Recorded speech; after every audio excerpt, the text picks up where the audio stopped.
mestilah pilih orang yang betul-betul tahu filmmaker, bukan seorang orang kata polis pencen ke ataupun pegawai kerajaan pencen duduk di penapisan filem. Banyak zaman tu yang saya tak nak sebut nama lah, ataupun Presiden Persatuan jadi ni. Dan kita orang selalu, emang saya dan kawan-kawan yang segenerasi dengan kita orang selalu kadang kita kata macam mana orang tua ni nak sensor filem ni.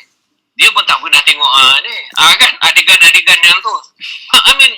Itu zaman saya lah. Tapi sekarang saya rasa dunia dah terbuka. Yang paling penting sekarang minda kita pun kena terbuka lah. Itu aja rakyat kita dan politician kita lah, pemimpin kita. Itu pandangan saya lah. Okay, alright. Pasal kita soalan daripada penonton lagi, saya nak pergi satu soalan tambahan lah kepada pembikin filem muda actually. Saya nak start dengan Aryan, lepas tu Steven, Aryan, Zikri dan lepas tu pada Steven lah. Sebagai pembikin filem muda, you all rasa apa pentingnya untuk kita lantang bersuara, ataupun adakah kerana kita nak dapat job, kerana kita nak dapat peluang, adakah ada masa-masa yang kita boleh compromise atau berkompromi dengan penguasa? Aryan dulu. Aryan boleh dengar lagi? Okay, saya boleh dengar. Berkompromi dengan penguasa so maknanya macam ada tak masa yang kita boleh berkompromi dengan penguasa di LPF dengan atau saya penting untuk ikut visi kita lah. Bagi saya kalau macam untuk karya ni, saya rasa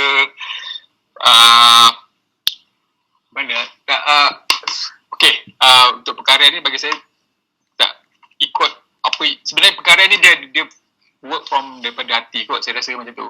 So bagi saya dia sepatutnya macam you know the truth kot, then you work daripada situ lah. Maksudnya kalau penguasa tu tak betul, kenapa nak berkompromi? Macam tu lah kot saya rasa. Itu je lah kot pandangan saya. Okay, Zikri pula? Terima kasih untuk soalan. Mungkin saya nak patah balik sedikit lah yang pasal platform atas internet kan, atas talian misalnya. Saya rasa dia sendiri ada logik algoritma dia sendiri lah. Misalnya dia pun ada logik censorship dia sendiri. Contohnya, bukan semua orang boleh dapat akses untuk masuk menjual karya-karya mereka ke Netflix kalau tanpa ada orang cakap networking yang cukup kukuh lah misalnya.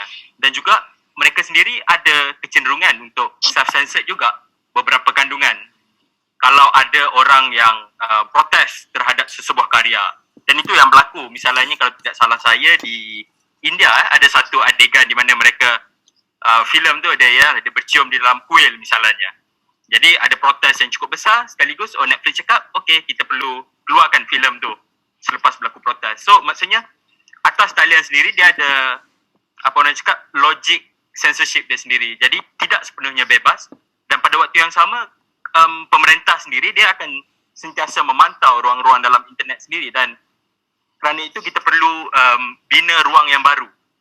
Dan berbalik kepada soalan yang Sheridan beritahu tadi, kalau ada sedikit perkongsian lah, dan itu yang saya rasa penting yang macam Steven tadi beritahu tentang dan juga Pak Nasir tadi tentang audiens, yang kita perlu ada audiens untuk menonton filem kita, dan itu saya rasa perkara yang penting, dan itu yang perlu kita lakukan lah kurang-kurangnya sebagai pembikin filem muda. Walaupun saya taklah meletakkan diri saya sebagai pembikin filem sebab saya outsider lah dalam konteks ni, sebab saya tak pernah buat filem sepenuhnya dan sebagainya, tapi hanya membantu. Tapi berbalik pada soalan tadi, apa yang saya nak cakap adalah pembikin filem dia perlu datang dengan kesedaran bahawa perlu ada satu ruang lingkung dan juga penonton yang dapat bersama-sama untuk mengembangkan lagi capaian filem dia lah.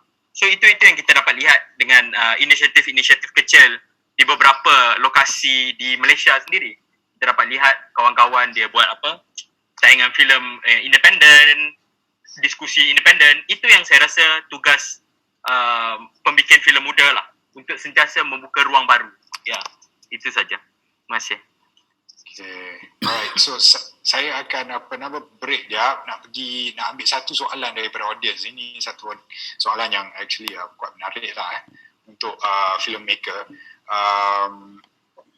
Saya pergi ni soalannya pada Steven dulu lah. Okay, kalau Steven filmmaker diletakkan di dalam posisi LPF kan, kalau Steven duduk di LPF, apa kriteria yang pada Steven perlu ditapis? Kriteria yang perlu ditapis. If Steven ni ahli LPF. Okay. And then sekarang kita dalam lingkungan 2020 lah. Audience kita, dia akan watch worldwide of movies. And then kita ada knowledge tu. And then when we watch the movie, when kita masa tapis tu, kita boleh nampak apa yang kita perlu. If the things are perlu for the current situation, we just leave it for that. If no, betul-betul dia akan gugurkan perpaduan ke, and then it's like a sexual like that ke. We need to consider for that. Perlu ke dalam cerita tu? Dia dalam sebelum cerita tu perlu ke yang scene tu kita perlu tapis ke biarkan je? Okay. Dan kepada Pak Nasir juga kan, kalau Pak Nasir sendiri pernah duduk di position LPF tu, apa yang Pak Nasir nak rasanya kriteria yang boleh perlukan censorship, perlu ditapis? Saya tertarik dengan Zikri punya kata tadi, logic censorship. Saya rasa that is the thing saya akan buat kalau saya jadi ini. Dan paling penting, saya akan melihat dalam konteks macam saya kata tadi, kamu duduk sebagai penapis, kamu juga mesti tahu sejarah negara, tamadun negara, bangsa kita. Ini penting. Sistem, dan jangan pandang sebagai penapis untuk menapis dalam satu ni. Kita kena fikir juga, aku kalau tapis ni, adakah kerana penonton tak boleh terima ataupun penonton tak boleh berfikir tanpa memandang sistem yang lain, sistem pelajaran, sistem pendidikan kita, sistem sosial ekonomi kita. Yang saya nampak selama ni, penapis filem hanya macam menapis kerana dia nampak kalau seks kita tapis, dan juga arahan-arahan untuk political reason. Jadi itu yang saya kata, logic censorship tu penting. Nak dapat logic censorship, seorang penapis mesti ada pengetahuan lain daripada tu. Maknanya kau mesti tahu tamadun bangsa kau, sistem politik kau mesti tahu everything lah dalam konteks tu. Sama ada kau nak tapis ni, penonton kau ni, rakyat kau ni dah cerdik tidak, kau dah hajar tak melalui sistem pelajaran yang mereka boleh tuntun macam ni, atau kalau aku tak boleh, aku boleh potong ni. Pemahaman tentang mentaliti, mindset rakyat tak pernah dipikirkan oleh penapis filem. Itu yang saya lihat. Saya sebagai orang dah lama dalam bidang ni, saya lihat lagi dulu hanyalah nak set the mindset rakyat ni, nak membodohkan rakyat. Kau lihat apa yang aku nak kau lihat. Tetapi sekarang bila dunia dah meletup macam ni dengan internet, tengok apa jadi. Jadi itu saya punya pandangan. Kalau saya duduk di penapisan filem, itu dia logic censorship. Terima kasih. Okay, so briefly pada semua lah filmmaker, briefly pada Pak Nasir. Pak Nasir rasa dari segi you've been around for 40 years lah. Pak Nasir dah berkarya selama 40 lebih tahun. Pak Nasir rasa audience sekarang Malaysia ni 2020 ni, adakah mereka ni bersedia, dah ada ilmu atau matang untuk menonton babak maybe not violence atau seks, tetapi kritikan terhadap kerajaan, isu-isu pasal agama, isu-isu pasal racism. Adakah Pak Nasir rasa penonton ni bukan sebodoh yang penguasa rasa dia sebodoh, atau Pak Nasir rasa dia lebih matang? And this is a question for all of you lah. Yang sebenar, ini jujur saya jawab, yang sebenar rakyat lebih pandai daripada pemerintah. Dah lama dah. Betul, dah lama. Dah lama. Tetapi nak Malaysia ni baik, rakyat dia masih lagi, dia tak di situ yang pada saya benda ni akan dengan sendiri akan orang kata dia akan jadi satu ledakan. Kalau kau tekan juga dunia lain dah berubah kau. Inilah jadi dia. Itu akan lebih ramai lagi Namawi akan lahir. Itu yang saya nampak. Jadi pada saya orang kata kita kena bertindak. Orang kata apa pun tindakan kita buat biar selari dengan peredaran zaman dan mindset rakyat. Jangan selama ni dia ingat rakyat bodoh. Ini jadi dia. Tapi pada saya itulah dia. Masalahnya saya rasa bagus benda ni timbul sekarang untuk kesedaran kepada bakal-bakal pemimpin muda yang akan jadi perdaan menteri penapisan ke whatever. Jadi pada saya apa nak Pada Steven rasa macam mana? Adakah masyarakat sudah selit dalam matang? Rasanya daripada filmmaker saya lagi pandai sekarang. Ya. Apa yang diorang menuntun, diorang dah fikir forward daripada kita. yes. And then, takkanlah kita nak buat cerita 10 tahun yang lepas. Kita nak 10 tahun yang ke depan. Yes. Jadi diorang harapkan. Okay. Yes. Alright, Aryan dan Zikri macam mana? You all have pandangan? Ada pandangan tak tentang apa nama audience Malaysia? Zikri? Aryan boleh dengar Aryan? Ya, saya dengar. Aryan macam bersedia untuk filem-filem eksperimental macam dokumentari macam ni? Saya rasa memang bersedia lah. Kalau nak tunggu betul-betul bersedia tu macam mana bang, tak ada sampai bila-bila dia akan dimomokkan oleh pemerintah kan, kata kita tak ready. Dia memang pemerintah punya kerja nak takut-takutkan kita je lah. Bagi saya macam tu. Untuk kata kita tak ready, nanti anak takut. Tapi sebenarnya semua benda anak takut lah, apa benda semua ni memang ada perbezaan kelas tu. Ada perbezaan kelas ekonomi, politik apa semua kan. So diorang ni macam bila saja nak menjurangkan rakyat punya ni kan, dia nak getkan semua benda. So saya rasa memang boleh je, bersedia je, ready je. Cuma kita ni selalu ditakut-takutkan. Itu je lah. Media, dia guna media lah untuk melakon-lakon kita kan. Itu je lah. Fitri?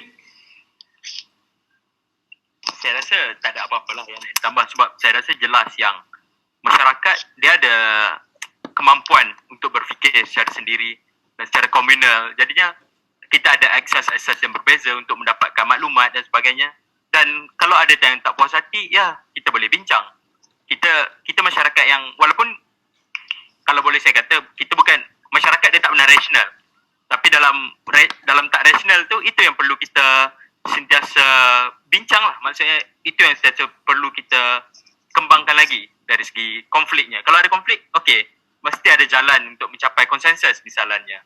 So bagi saya tidak ada masalah lah dari segi hal itu. Ya. Seridan, saya nak tambah sikit saja. Boleh Ya, begini. Kalau kita takut sangat rakyat yang jadi ni, kita buat filem kita tak boleh kontrol bahan konten dalam filem tu. Tetapi kita boleh ajar rakyat kita melalui cerita apa yang kau nak rakyat ni. Melalui rancangan TV. Drama pukul 7, jangan kau tunjuk cerita-cerita mengagut aja. Ajar rakyat dengan benda-benda baru sebelum dia dapat filem-filem yang lebih yang lebih orang kata advance ataupun konten yang yang mencabar minda dia orang. Jadi pada saya, gunakan media tu. Benda tu semua ada. Kau didik rakyat, ajar siaran televisyen. Lepas tu, lepaskan dia orang tengok filem lah. Dia orang boleh pilih. Jadi persediaan tu mesti diadakan melalui sistem pelajaran. Media TV. Itu saya punya idea, pandangan saya, tambahan. Okay. So kita dah kesudukan masa dah ni dan nak habis. So the last yang soalan terakhir ni merupakan satu message lah kepada yang ahli panel boleh memberi kepada pembikin filem muda, mereka yang sekarang berada dalam sekolah filem, film school kan, mereka yang baru nak keluar ni, walaupun yelah memang kita ada cabaran COVID, ada yang memang menyusahkan perfilman, tetapi apa message ahli panel kepada mereka? Kita mula dengan Fitri. tadi saya ada perasan ada soalan tentang apa itu filem Malaysia kalau tak salah saya. Oh, okey. okey. Ada So, satu mungkinlah saya okey, boleh- kalau Fitri nak Saya nak combine jawab. sekali lah. Saya rasa Okey. filem Malaysia, kalau kita bayangkan Malaysia itu sebagai sebuah filem, adalah filem yang takkan pernah siap. Sebab Malaysia ini, dia ada satu metafor lah kalau kita cakap, oh Malaysia begini. Sebab Malaysia sendiri, kita tak pernah selesai perbincangan untuk membentuk Malaysia ataupun mengubah Malaysia ataupun menghancurkan idea Malaysia itu sendiri. Jadi itu yang saya fikir idea yang perlu kita terapkan tentang apa itu filem Malaysia adalah the others, tentang orang-orang lain.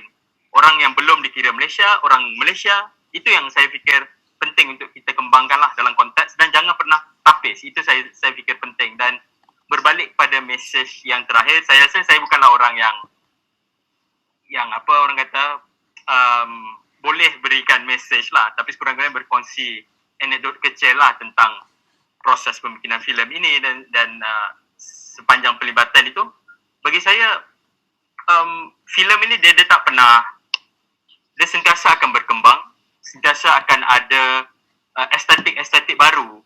Jadinya itu yang perlu kita sebagai pemikir filem baru adalah untuk memikirkan kemungkinan yang berbeza lah daripada apa yang sedia ada sekarang.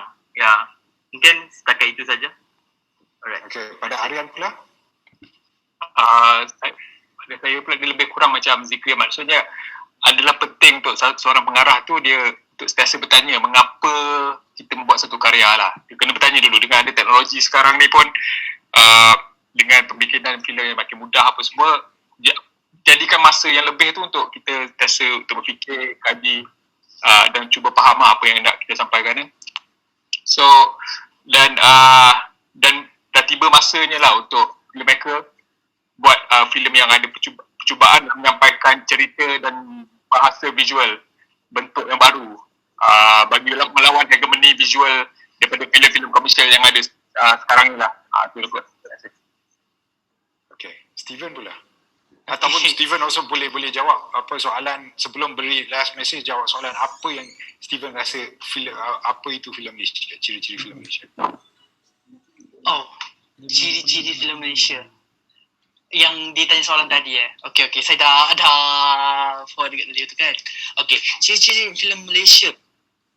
I think don't brand is a film Malaysia. Just be the international films. As a karyawan, we don't want to brand ourselves as a film Malaysia. We want make a film to worldwide people. That is my opinion lah. And then for the new filmmakers, film industry is a big industry. Jangan putus asa bila-bila. You just berjuang because we have two type of filmmakers. Like one of make film for money, for one of make film for content. We have a content. We have a good content. If you have a good content, your content will speak out to worldwide. Keep doing good movies. That are my advice to new filmmakers. Okey, last kali Pak Nasir. Pak Nasir apa Pak Nasir rasa adalah ciri-ciri filem Malaysia dan apa message terakhir Pak Nasir? I mean message bukan terakhir, message Pak Nasir lah pada pemilik. Begini, bahasa. Maknanya kalau kau nak buat filem Malaysia, guna bahasa Malaysia. Pada saya itu. The rest macam generasi baru seperti Steven, dia nak buat filem untuk dunia. Yes, bagus. Maknanya ada ke depan. Jadi pada saya, dengan sikap macam tu, kau buat filem Malaysia, automatically kau bawa ke dunia. Tetapi yang paling penting pada setiap filmmaker, tak kira lah yang muda ke, yang tua ke, atau macam saya sendiri, paling penting saya terus belajar dan saya tahu benda ni perlu. Untuk seorang filmmaker, kita mesti tahu sejarah bangsa. Kita mesti tahu sejarah tamadun bangsa kita. Kita mesti tahu sejarah tamadun bangsa kita tanpa mengira kaum dalam konteks Malaysia. Paling penting, sejarah negara kita. Itu yang paling penting. Bila kita tahu sejarah, budaya, tamadun dan kita tahu apa kita nak cerita. Pasal yang kita filmmaker ni tukang cerita. kalau cerita kita ni boleh satu dunia tengok, baguslah. Ini dengan orang kita pun kita tak boleh bercerita. Jadi ini yang pada saya, nasihat saya kepada new filmmakers ialah ingatlah, ilmu bantu. Itulah dia. Tahu sejarah, tahu tamadun bangsa dan juga jangan berkarya syok sendiri. Itu paling penting. Itulah saya rasa. Dan the rest saya harap filem kita akan terus ke depan dengan generasi baru yang banyak idea-idea yang lagi baik lah saya rasa. Okey, itu saja saya punya. Terima kasih banyak Pak Nasir, terima kasih banyak pada Steven, kepada Fitri dan kepada Aryan. Minta maaf lah kepada penonton kerana ada masalah teknikal sikit dengan video. So saya daripada Freedom Show Network, cuma saya nak sampaikan satu mesej iaitu kerana isu penapisan filem ni adalah isu yang FFN memang sudah bawa lama lah dan kita akan memulakan satu inisiatif bernama Bebaskan Filem yang bertujuan untuk mengumpul suara akaun di industri filem, suara penonton untuk mencari jalan lah untuk memperbaiki sistem penafisan filem kita yang ada sekarang. Dan link kepada inisiatif tersebut kita akan letakkan di dalam chat box di bawah lah. Dan kita juga mengalu-alukan kepada semua penonton di sini, sesiapa yang nak buat private screening Nasir Jani lawan Lembaga Puaka, sila kontak kita. Pasal kita memang boleh buat tolong buat sokong untuk buat sesi private screening dan juga discussion. Kita boleh panggil Pak Nasir, Steven, Fitri, Aryan dan Amanda kalau dia free nanti. Dan sesi diskusi ini bersamaan dengan tayangan filem tersebut akan berada selama 24 jam lah daripada sekarang pada link Cloud Theatre yang sama. Dan jangan lupa esok malam pun kita ada satu lagi tayangan Nasir Jani melawan Lembaga Puaka, dan kita ada satu diskusi yang menarik selepas itu kerana kita akan berbincang dengan pengarah ikon Indonesia Riri Riza. Saya rasa dia bukanlah nama yang asing lah pada pembikin filem kan, orang pengarah Laskar Pelangi, ada apa dengan cinta. So Riri akan bercerita tentang pengalaman masyarakat filem Indonesia, industri filem Indonesia berdepan dengan sistem dan mengubah sistem penapisan filem di negara Republik itulah. Dan akhir kata saya minta maaf kalau ada kesilapan, kekilafan, dan saya mengucapkan terima kasih dan selamat malam kepada kamu semua. Dan selamat berkarya dan bebas berkarya. Terima kasih. Terima kasih. Okay. Assalamualaikum. Terima kasih.